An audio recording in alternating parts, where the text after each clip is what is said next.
Assalamualaikum warahmatullahi wabarakatuh. Perkenalkan, saya Adinda Hilwa Syahida. Pada kesempatan kali ini, saya akan membahas beberapa materi penting dalam fikih ibadah, dari mulai syahadat dan sholat sampai dengan bab nikah. Langsung saja, ayo disimak videonya. Baik, materi yang pertama yaitu mengenai syahadat dan sholat. Syahadat merupakan bentuk pernyataan keimanan seseorang yang menjadi pintu masuk bagi mereka ke dalam Islam. Syahadat itu terbagi dalam 2 kalimat. Yang pertama ada syahadat tauhid yang bunyinya asyhadu alla ilaha illallah, artinya aku bersaksi tidak ada Tuhan selain Allah. Dan yang kedua ada syahadat Rasul yang bunyinya wa asyhadu anna Muhammadar Rasulullah, artinya dan aku bersaksi bahwa Nabi Muhammad adalah utusan Allah. Makna syahadat ini bukan hanya ucapan, tetapi juga keyakinan dan pengamalan. Artinya kita meyakini di hati, mengucapkannya dengan lisan, dan membuktikannya lewat amal perbuatan kita sehari-hari, seperti melaksanakan perintah Allah dan menjauhi larangannya. Kemudian sholat. Sholat secara bahasa berasal dari akar kata sholla, yusolla, sholatan, yang berarti doa atau permohonan kebaikan. Sedangkan secara istilah, sholat ini merupakan ucapan dan perbuatan yang dimulai dari takbiratul ihram dan diakhiri dengan salam, yang dilakukan sesuai ketentuan tertentu untuk beribadah kepada Allah. Syarat wajib sholat itu ada 3. Yang pertama Islam, yang kedua baligh, yang ketiga berakal sehat. Kemudian syarat sah sholat yaitu ada 5. Yang pertama, suci dari hadas kecil dan besar, artinya seseorang harus dalam keadaan berwudu atau sudah mandi wajib kalau punya hadas besar. Yang kedua, suci dari najis di badan, pakaian, dan tempat sholat. Misalnya ada najis seperti darah atau air kencing di pakaian harus dibersihkan terlebih dahulu. Yang ketiga, menutup aurat dengan pakaian yang suci. Laki-laki menutup dari pusar sampai lutut dan perempuan menutup seluruh tubuh. Yang keempat, sudah masuk waktu sholat. Dan yang kelima, menghadap kiblat. Kemudian, rukun sholat itu terbagi menjadi rukun qauli dan rukun fi'li. Rukun qauli yaitu rukun yang berupa ucapan,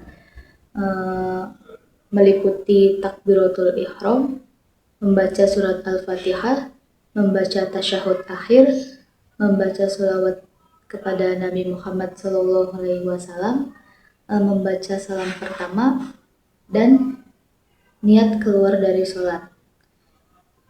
Kemudian rukun fi'li yaitu rukun yang berupa gerakan dalam sholat, yaitu ada berdiri, ruku, i'tidal, sujud, duduk di antara 2 sujud, duduk tasyahud akhir, tumakninah, dan tertib. Rukun-rukun tersebut adalah suatu hal yang wajib dilakukan dalam sholat. Kemudian ada sunnah-sunnah dalam sholat. Yang pertama, sunnah sebelum sholat, yaitu azan dan iqamah. Yang kedua, sunnah di dalam sholat, yaitu tasyahud awal dan qunut witir pada pertengahan akhir Ramadan. Kemudian ada sunnah-sunnah gerakan, yaitu mengangkat tangan ketika takbiratul ihram, ruku, dan bangun dari ruku. Yang kedua, meletakkan tangan kanan di atas tangan kiri ketika berdiri. Yang ketiga, membaca doa iftitah dan ta'awuz. Yang keempat, membaca surat Al-Fatihah di 2 rakaat pertama. Yang kelima, mengucap amin setelah Al-Fatihah. Yang keenam, membaca tasbih saat ruku dan sujud. Yang ketujuh, duduk iftirosi di semua duduk dan duduk tawaruk di tasyahud akhir. Dan yang kedelapan, salam kedua. Itu termasuk sunnah-sunnah dalam sholat, jadi tidak wajib dilakukan. Kemudian ada perbedaan sholat laki-laki dan sholat perempuan saat ruku dan sujud. Laki-laki itu merenggangkan siku dari tubuh, punggung rata seperti meja, sedangkan perempuan merapatkan siku dan perut agar tidak terbuka auratnya. Kemudian saat posisi tangan, laki-laki tangan sejajar telinga saat takbiratul ihram, sedangkan perempuan tangan sejajar dengan dada. Kemudian saat membaca dengan suara keras, laki-laki boleh mengeraskan suara di tempatnya saat waktu subuh, maghrib, dan isya. Sedangkan perempuan disunahkan memelankan suara, terutama jika ada laki-laki non-mahram. Hal-hal yang membatalkan sholat yaitu ada berbicara dengan sengaja, bergerak banyak, berhadas kecil atau besar, terkena najis, terbukanya aurat dengan sengaja, mengubah niat sholat di tengah, membelakangi kiblat, makan walaupun sedikit, tertawa, atau keluar dari Islam. Ya, mungkin segitu saja pembahasan mengenai syahadat dan sholat. Selanjutnya ke materi yang kedua. Masuk pada materi yang kedua yaitu puasa, zakat, haji, dan umrah. Puasa berarti menahan diri dari sesuatu, sedangkan secara istilah puasa itu menahan diri dari hal-hal yang membatalkan puasa mulai dari terbit fajar sampai dengan terbenamnya matahari disertai dengan niat kepada Allah. Syarat wajib puasa. Ada 4 syarat wajib puasa. Yang pertama, Islam. Yang kedua, baligh. Yang ketiga, berakal. Dan yang keempat, mampu berpuasa. Artinya tidak lemah karena usia tua ataupun sakit berat. Kemudian ada rukun atau fardu puasa. Rukun puasa ada 4 perkara. Yang pertama, niat. Dilakukan pada malam hari sebelum fajar. Yang kedua, menahan diri dari makan dan minum. Yang ketiga, menahan diri dari berhubungan suami istri. Yang keempat, menahan diri dari muntah dengan sengaja. Kemudian hal-hal yang membatalkan puasa. Ada 10 hal yang membatalkan. Yang pertama, masuknya benda ke dalam tubuh secara sengaja, baik melalui mulut, hidung, ataupun kepala, seperti makanan atau obat. Yang kedua, suntikan kedua jalan atau kemaluan depan dan belakang. Yang ketiga, muntah dengan sengaja. Yang keempat, berhubungan intim di siang hari. Yang kelima, keluar mani karena bersentuhan atau rangsangan. Yang keenam, haid. Yang ketujuh, nifas. Yang kedelapan, gila. Dan yang kesembilan, murtad atau keluar dari Islam. Kemudian ada yang kelima, hal-hal yang disunahkan saat puasa. Yang pertama itu menyegerakan berbuka ketika sudah masuk waktu maghrib. Yang kedua, mengakhirkan sahur hingga menjelang fajar. Dan yang ketiga, menjaga lisan dan perbuatan dari ucapan kotor atau sia-sia.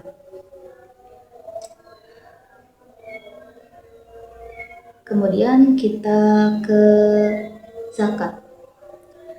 Zakat berasal dari kata zaka, artinya suci, tumbuh, dan berkembang.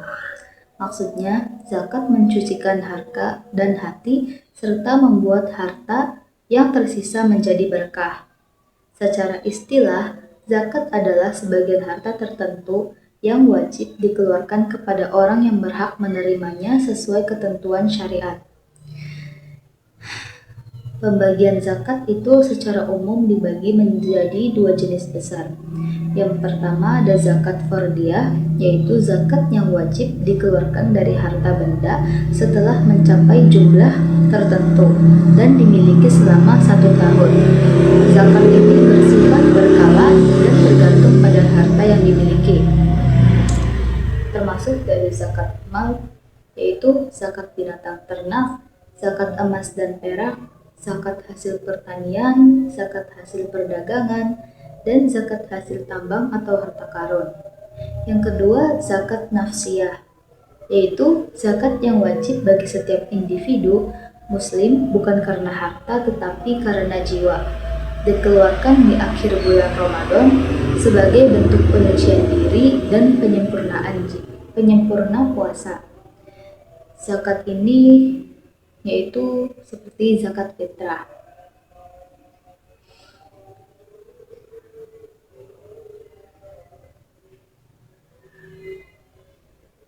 Zakat binatang ternak ini wajib untuk unta, sapi, dan kambing dengan syarat pemiliknya muslim dan merdeka, kepemilikannya sempurna, sudah mencapai nisab, sudah dimiliki selama 1 tahun, dan hewannya digembalakan bukan dikandangkan terus. Nah, nisab dan kadar zakat ternak yaitu unta 5 ekor dengan 1 ekor kambing, sapi 30 ekor dengan 1 ekor anak sapi umur 1 tahun, kambing 40 ekor dengan 1 ekor kambing. Nah, zakat emas dan perak ini termasuk zakat ma'al. Syaratnya juga dimiliki penuh, sudah mencapai nisab, sudah dimiliki selama 1 tahun.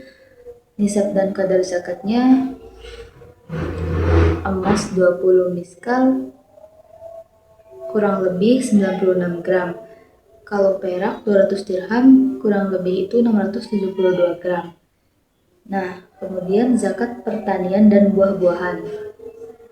Zakat ini wajib bagi hasil bumi yang ditanam manusia menjadi makanan pokok dan bisa disimpan lama seperti padi, gandum, kurma, dan anggur. Nisabnya 5 ausuk atau 1.200 kg padi. Disiram air hujan sama dengan 10%, disiram dengan tenaga pompa atau timba sama dengan 5%. Kemudian ada zakat perdagangan, mencakup semua barang yang diniatkan untuk dijual baik usaha, toko, grosir, online shop, atau lainnya. Syaratnya diniatkan untuk jual beli, sudah berjalan selama 1 tahun, nilainya mencapai nisab, dan kadarnya 2,5% dari total nilai modal ditambah laba bersih setelah dikurangi dengan hutang. Kemudian zakat tambang dan harta karun. Hasil tambang seperti emas dan perak yang langsung diperoleh dari bumi wajib dizakati 2,5% saat ditemukan. Nah, kemudian zakat fitrah. Zakat jiwa bukan zakat harta. Wajib bagi setiap muslim saat terbenam matahari di akhir Ramadan. Syaratnya harus beragama Islam, masih hidup sampai malam Idul Fitri, memiliki kelebihan makanan untuk sehari semalam. Kadar zakatnya 1 syak atau 2,5 sampai 3 kg beras. Kemudian ada golongan penerima zakat yaitu ada 8. Yang pertama fakir, tidak punya penghasilan. Yang kedua miskin, yaitu punya tapi tidak cukup. Yang ketiga amil atau pengurus zakat. Yang keempat mu'alaf atau yang baru masuk Islam. Yang kelima riqab atau hamba yang ingin merdeka. Yang keenam gharim, berutang karena kebaikan. Yang ketujuh fisabilillah, berjuang di jalan Allah. Dan yang kedelapan ibnu sabil atau musafir yang kehabisan bekal. Selanjutnya pembahasan mengenai haji dan umrah.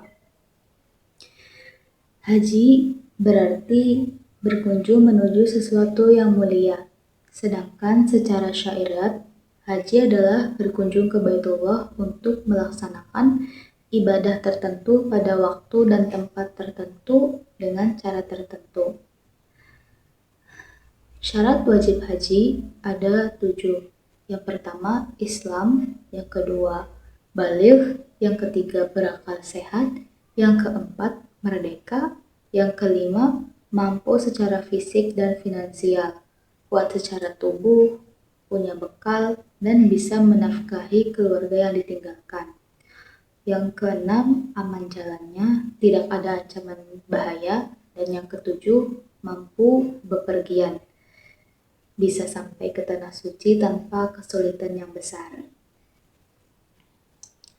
Rukun haji ada 4. Yang pertama, ihram dengan niat haji, dimulai dari miqat dengan niat menunaikan ibadah haji. Yang kedua, wukuf di Arafah, berdiam di padang Arafah pada tanggal 9 Dzulhijjah setelah matahari tergelincir hingga terbenam. Yang ketiga, tawaf ifadah atau mengelilingi Ka'bah sebanyak 7 kali dimulai dari Hajar Aswad. Dan yang keempat, sa'i antara Safa dan Marwah. Wajib ada amalan tiga amalan wajib haji. Yang pertama, ihram dari miqat. Yang kedua, melontar 3 jumroh di Mina. Dan yang ketiga, mencukur atau memendekkan rambut. Kemudian sunnah haji itu ada 7. Yang pertama, ifrad, mendahulukan haji daripada umroh. Yang kedua, membaca talbiyah. Yang ketiga, tawaf qudum. Yang keempat, bermalam di Musdalifah. Yang kelima, sholat 2 rakaat setelah tawaf. Yang keenam, bermalam di Mina. Dan yang ketujuh, tawaf wada atau tawaf perpisahan. Kemudian umroh. Umroh itu secara bahasa berarti berkunjung atau ziarah. Secara istilah adalah berkunjung ke Baitullah untuk melakukan tawaf, sa'i, dan tahallul dengan niat beribadah kepada Allah. Rukun umroh ada 4. Yang pertama, ihram, niat atau niat. Yang kedua, tawaf di Ka'bah sebanyak 7 kali. Yang ketiga, sa'i antara Safa dan Marwah sebanyak 7 kali. Dan yang keempat, tahallul atau mencukur rambut. Sunnah-sunnah dalam umroh yaitu mandi sebelum ihram, memakai wangi-wangian sebelum niat ihram, membaca talbiyah, dan sholat 2 rakaat setelah tawaf. Perbedaan haji dengan umroh, yang pertama ada waktu pelaksanaannya. Haji dilaksanakan pada bulan Dzulhijjah saja, sedangkan umroh bisa dilakukan kapanpun. Terus rukun utamanya, kalau haji itu ihram, wukuf di Arafah, tawaf, sa'i. Sedangkan umroh ada ihram, tawaf, sa'i, dan tahallul, tidak ada wukuf di Arafah. Nah, kewajibannya wajib bagi yang mampu kalau haji. Sedangkan kalau umroh itu sunnah muakkadah. Kemudian ada durasi pelaksanaannya. Kalau haji itu lebih panjang sekitar 5-6 hari, sedangkan umroh hanya 1-2 hari saja. Kemudian tempat pelaksanaannya. Kalau haji itu dilaksanakan di Makkah, Arafah, Musdalifah, dan Mina. Sedangkan kalau umroh hanya di Makkah saja. Kemudian dampak hukum bila ditinggalkan. Kalau misalkan kita haji, rukunnya ditinggalkan itu sama dengan hajinya batal. Atau kalau misalnya umroh, rukunnya tidak sah, berarti umrohnya yang batal. Oke, sekian pembahasan mengenai materi kedua yaitu puasa, zakat, haji, dan umroh. Setelah ini kita akan memasuki materi yang ketiga. Baik, materi yang ketiga yaitu air dan najis. Air secara bahasa yaitu alma, berarti cairan yang mengalir dan menjadi sumber kehidupan. Sedangkan secara istilah, air adalah segala sesuatu yang turun dari langit atau keluar dari bumi, yang suci zatnya dan dapat digunakan untuk bersuci. Air itu dapat dibagi berdasarkan jumlahnya. Yang pertama, air sedikit atau qalil, air yang kurang dari 2 kulah, yaitu sekitar 216 liter. Jika air sedikit terkena najis walau tidak berubah warna, bau, dan rasanya, tetap dihukumi najis. Nah, yang kedua, air banyak atau katsir, air yang 2 kulah atau lebih. Nah, air yang banyak tidak menjadi najis kecuali bila berubah warna, rasa, atau baunya. Kemudian ada macam-macam air dalam fikih. Yang pertama itu ada air suci dan mensucikan. Air jenis ini suci zatnya dan dapat digunakan untuk bersuci seperti wudhu atau mandi wajib. Contohnya yaitu air hujan, air laut, air sungai, air salju, air sumur, dan air embun. Kemudian yang kedua air suci tapi tidak mensucikan. Air ini suci zatnya tapi tidak bisa dipakai bersuci. Ada 3 macam. Yang pertama, air yang berubah karena bercampur dengan bahan suci, seperti teh, kopi, sirup, atau air bunga. Yang kedua, air sedikit yang sudah digunakan untuk bersuci. Misalnya air bekas wudhu yang pertama, ini disebut dengan air mustakmal. Yang ketiga, air dari pohon atau buah-buahan, seperti air kelapa atau nira. Yang ketiga, air najis. Air ini tidak boleh digunakan lagi karena terkena najis. Terbagi menjadi 2. Yang pertama ada air yang berubah warna, bau, atau rasanya karena najis, baik sedikit atau banyak. Hukumnya najis. Yang kedua, air yang tidak berubah tapi jumlahnya sedikit atau kurang dari 2 kulah dan terkena najis juga dihukumi najis. Yang keempat, air makruh. Air ini tidak haram, tapi makruh digunakan untuk tubuh, artinya lebih baik dihindari, yaitu air yang terjemur oleh matahari dalam bejana logam, selain emas atau perak. Misalnya air di ember besi yang dibiarkan panas di bawah terik matahari, makruh dipakai mandi karena bisa menimbulkan penyakit kulit. Namun, kalau air yang terjemur di tanah atau sawah, tidak makruh karena bukan dalam wadah logam. Kemudian najis. Najis itu secara bahasa berarti sesuatu yang kotor atau menjijikkan. Sedangkan secara istilah, najis adalah segala sesuatu yang dianggap kotor oleh agama Islam dan menghalangi sahnya ibadah, terutama sholat. Najis yang bisa menjadi suci itu ada 3. Yang pertama khamr atau arak yang berubah menjadi cuka dengan sendirinya tanpa campuran bahan lain. Yang kedua, kulit bangkai apabila telah menjadi samak. Yang ketiga, hewan baru yang lahir dari benda najis seperti ulat yang muncul dari bangkai anjing. Hewannya dihukumi suci. Nah, yang ketiga ada macam-macam najis. Yang pertama ada najis mughaladhah atau najis berat, yaitu najis dari anjing dan babi serta keturunan dari salah satunya. Cara mensucikannya yaitu disuci 7 kali, salah satunya dengan tanah atau sabun tanah liat. Yang kedua, najis mukhaffafah, yaitu najis yang ringan, yaitu air kencing bayi laki-laki yang umurnya belum 2 tahun dan belum makan atau minum apapun selain dari ASI ibunya.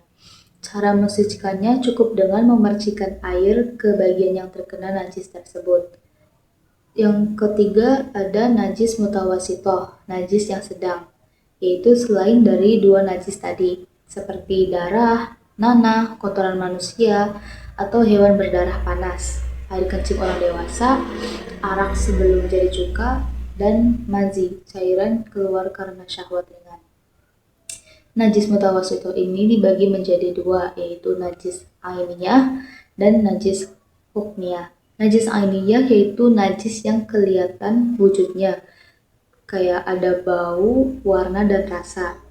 Cara mensucikannya, hilangkan warna, bau, dan rasanya sampai benar-benar bersih. Sedangkan najis hukmiyah, najis yang tidak tampak, misalnya bekas kencing yang sudah kering. Cara mensucikannya cukup dialiri air sampai merata. Sekian saja materi mengenai air dan najis. Selanjutnya kita masuk kepada materi yang keempat, yaitu tentang wudhu, tayamum, dan mandi. Wudhu itu secara bahasa berarti bersih dan indah. sedangkan secara istilah adalah menggunakan air pada anggota tubuh tertentu dengan niat untuk menghilangkan hadas kecil. Syarat sah wudhu itu ada 10. Yang pertama, Islam. Yang kedua, mumayyiz atau berakal. Yang ketiga, suci dari haid dan nifas. Yang keempat, tidak ada yang menghalangi air sampai ke kulit. Yang kelima, tidak ada benda yang mengubah air wudhu dari najis. Yang keenam, tahu bahwa wudhu itu wajib. Yang ketujuh, tidak menganggap fardu wudhu sebagai sunnah. Yang kedelapan, air yang digunakan harus suci dan mensucikan. Yang kesembilan, masuk waktu sholat. Dan yang kesepuluh, berturut-turut tanpa jeda yang lama. Kemudian rukun atau fardu wudhu ada 6. Yang pertama, niat. Dilakukan dalam hati bersamaan ketika kita membasuh wajah. Yang kedua, membasuh wajah. Dari batas tumbuh rambut, kepala sampai dengan dagu, dan dari telinga kanan dan telinga kiri. Kemudian yang ketiga, membasuh kedua tangan hingga siku. Air harus sampai ke seluruh kulit tangan sampai batas siku. Yang keempat, mengusap sebagian kepala. Boleh mengusap rambut asalkan tidak melebihi batas kepala. Yang kelima, membasuh kaki hingga mata kaki. Harus merata air ke jari, sela-sela, dan mata kaki. Yang keenam, tertib atau dilakukan secara berurutan. Kemudian ada sunnah-sunnah wudhu. Sunnah-sunnah wudhu itu yang pertama ada membaca bismillah di awal.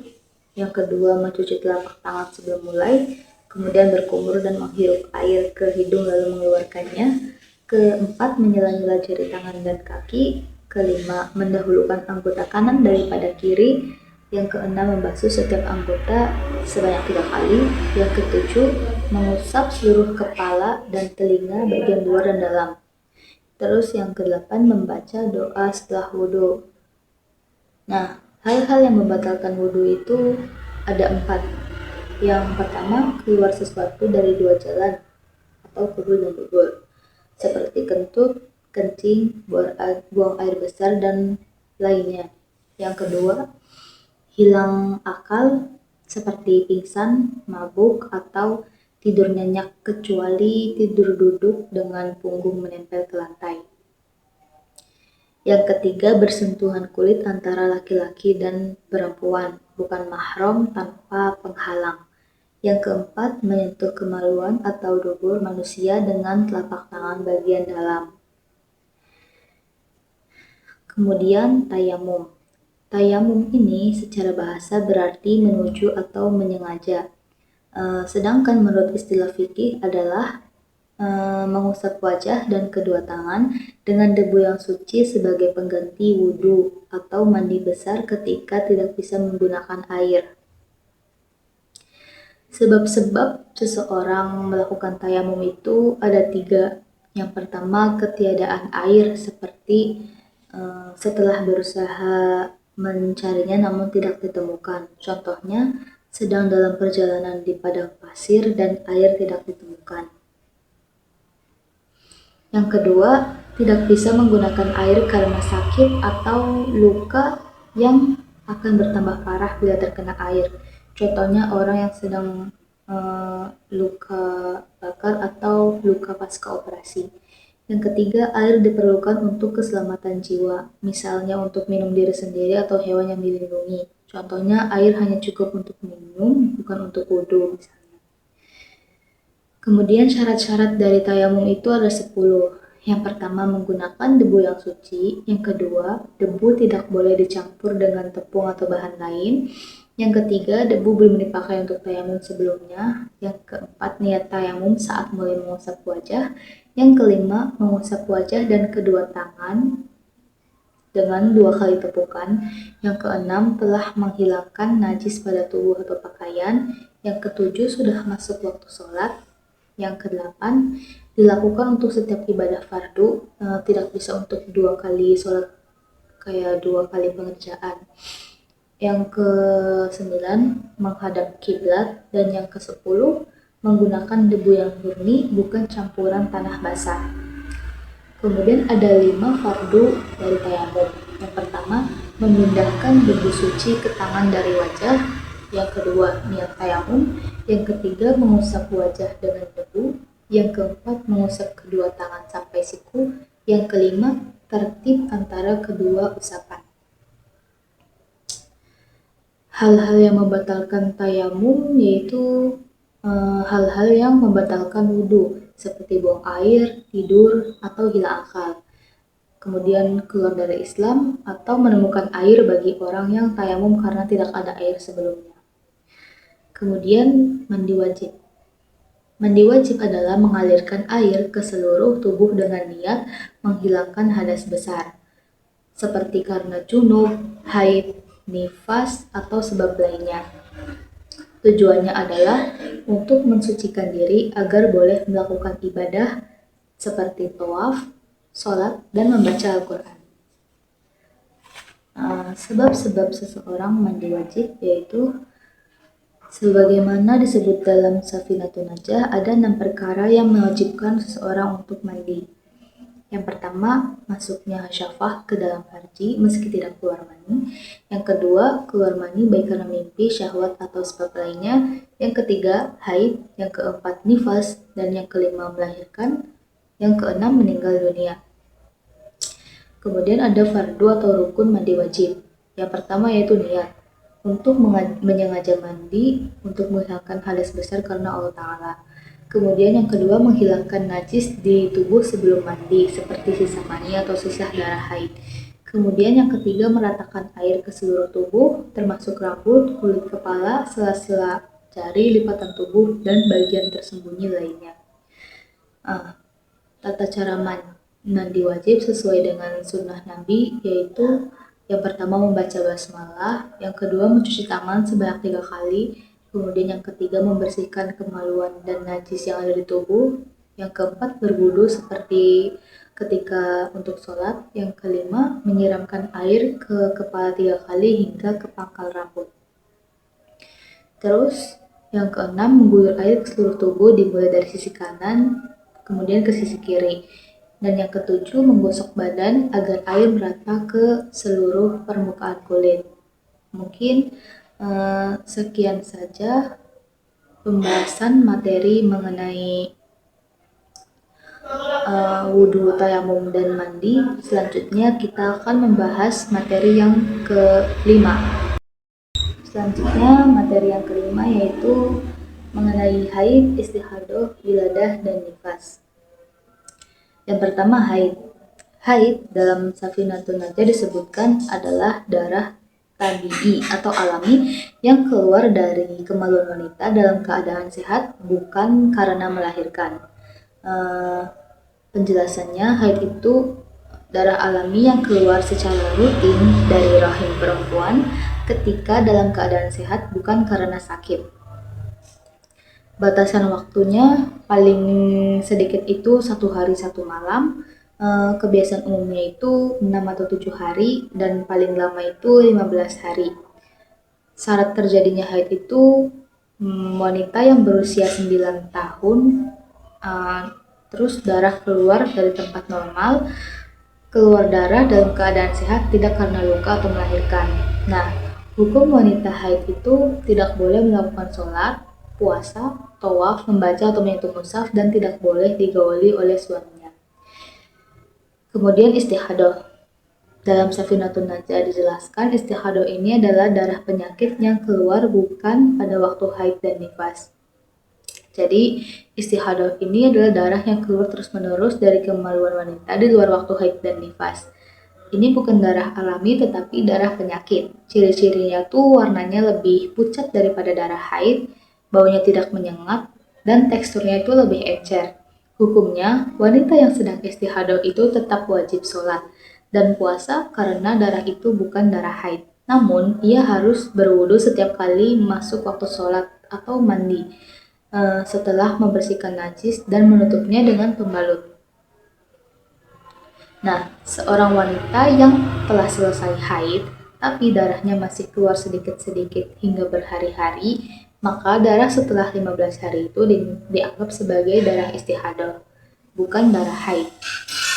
Kemudian yang ketiga, wiladah. Wiladah itu adalah keluarnya bayi dari rahim wanita, baik bayi hidup ataupun bayi mati. disertai atau tidak disertai dengan darah. Dalam Safinatun Najah disebutkan Dibagus melahirkan mewajibkan mandi meskipun tidak disertai darah. Jika seorang wanita melahirkan, maka otomatis ia wajib mandi besar setelah proses melahirkan selesai, walaupun tidak keluar darah, karena keluarnya anak sama kedudukannya dengan keluarnya mani. Kemudian yang terakhir, nifas. Nifas dalam Safinatun Najah dijelaskan adalah darah yang keluar setelah melahirkan. Nifas adalah darah yang keluar sesudah atau bersamaan dengan kelahiran anak. Hukumnya sama dengan haid. Selama masih keluar darah nifas, wanita tidak boleh sholat, puasa, dan jima. Batasan waktunya yaitu paling sedikit tidak ada batas minimal, bisa langsung suci. Kebiasaan umumnya selama 40 hari dan paling lama yaitu 60 hari. Jika darah berhenti sebelum 60 hari, maka wanita wajib mandi dan boleh kembali beribadah. Misalnya seorang wanita melahirkan dan darah keluar selama 30 hari.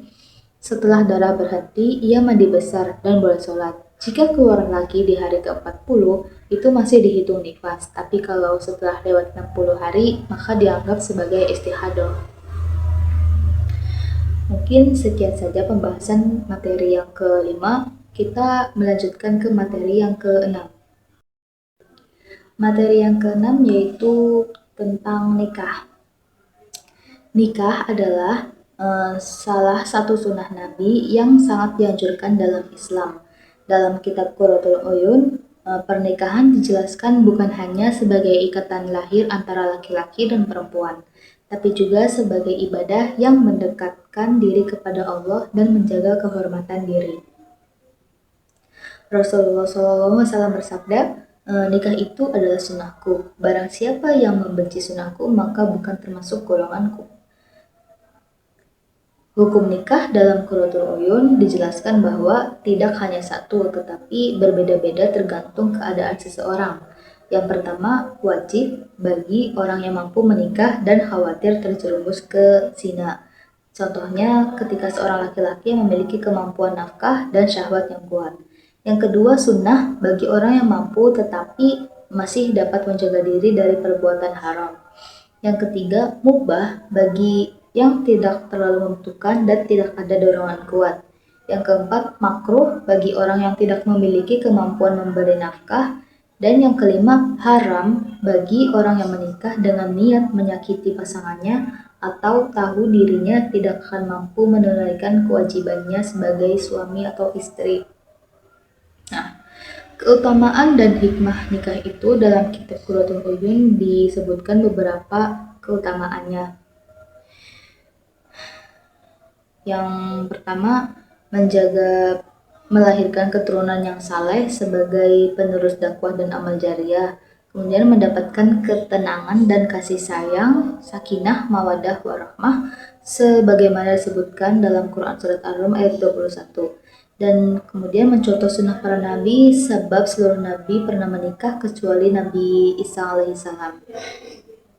Kemudian rukun dan syarat nikah.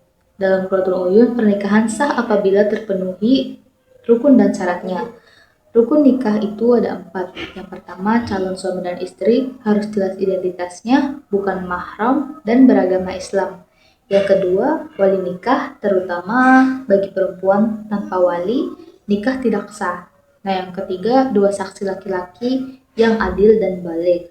Yang keempat, ijab dan qabul, yaitu ucapan serah terima antara wali dan calon suami dalam satu majelis.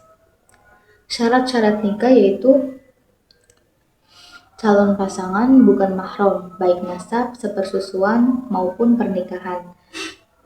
Tidak dalam keadaan ihram haji ataupun umroh, tidak sedang beristri lebih dari 4, dan tidak ada paksaan dalam akad. Contohnya, jika seorang wali berkata, "Saya nikahkan engkau dengan putriku," dan dijawab, "Saya terima nikahnya," maka akadnya sah bila disaksikan oleh 2 saksi. Kemudian ada adab dalam pernikahan dan hubungan suami istri. Yang pertama itu, sebelum bersetubuh disunahkan membaca doa. Kemudian yang kedua dilakukan dengan lemah lembut dan penuh kasih sayang, bukan dengan nafsu semata. Yang ketiga, tidak dianjurkan dalam keadaan haid atau nifas dan tidak di tempat yang terlarang. Yang keempat, menjaga rahasia rumah tangga dan tidak menceritakan hal pribadi kepada orang lain. Yang kelima, mengatur waktu dan etika hubungan seperti tidak berhubungan di siang hari, Ramadan, saat ihram, atau ketika di dalam masjid. Yang terakhir, ada tujuan dan hikmah nikah atau hikmah berumah tangga. Tujuan pernikahan itu menurut kitab Qurratul Uyun tidak hanya untuk memperoleh keturunan, tetapi juga untuk membentuk rumah tangga yang sakinah dan penuh keberkahan. Suami menjadi koam atau pemimpin bagi keluarga dan istri menjadi penenang hati serta penopang kehidupan. Keduanya harus saling menunaikan hak dan kewajiban dengan akhlak mulia. Rasulullah SAW bersabda, sebaik-baik kalian adalah yang paling baik terhadap keluarganya, dan aku adalah yang paling baik terhadap keluargaku. Hadis riwayat Tirmizi. Sekian saja pembahasan materi yang ke-6, yang terakhir yaitu tentang nikah. Semoga pembahasan dari syahadat dan sholat sampai dengan bab nikah ini dapat bermanfaat bagi saya dan teman-teman yang menonton video saya. Terima kasih, kurang lebihnya mohon maaf. Wallahul muwaffiq ila aqwamit thoriq. Wassalamualaikum warahmatullahi wabarakatuh.